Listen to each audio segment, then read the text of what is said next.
بما اننا لوحدينا في المحطة كلها، في حاجة كنت عايز اكلمكم فيها من زمان. بما اننا في شهر خير وشهر شهر العطاء يعني وكده. في ناس بتحب تعمل خير في الشهر ده، بس حابب افكركم في حاجة، حابب افكركم ان في ناس كتير آه، بتبقى قاعدة في المستشفيات بالشهور محجوزة، والناس دي معاها اهاليها واهاليها متشحططة بيها. في منهم من الناس دي بتدور على دم ومعهمش فلوس يشتروا دم. في من الناس دي واقفين على علاج متعطلين عليه مش لاقيين، معهمش فلوس يجيبوه. الدكاترة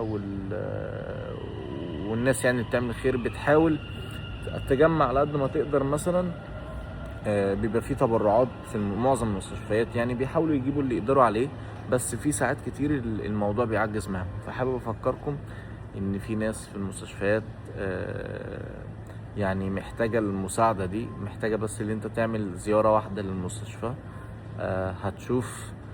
هتشوف حاجات كتير عمرك ما شفتها، لان انا بطبيعة شغلي يعني الحمد لله طول عمري في المستشفيات، فالواحد شاف حاجات كتير وكان بيعمل اللي يقدر عليه بس كان في حاجات ساعات بتبقى غصب عن ايدك، يعني غصب لا مش غصب عن، غصب عن نفسك يعني. ف يعني حابب افكركم ان في ناس كتير في المستشفيات ولا لاقيين اكل ولا لاقيين مصاريف ولا لاقيين علاج. فخلي بالكم منهم. صباحكم زي الفل وكل سنه وانتم طيبين ورمضان كريم عليكم.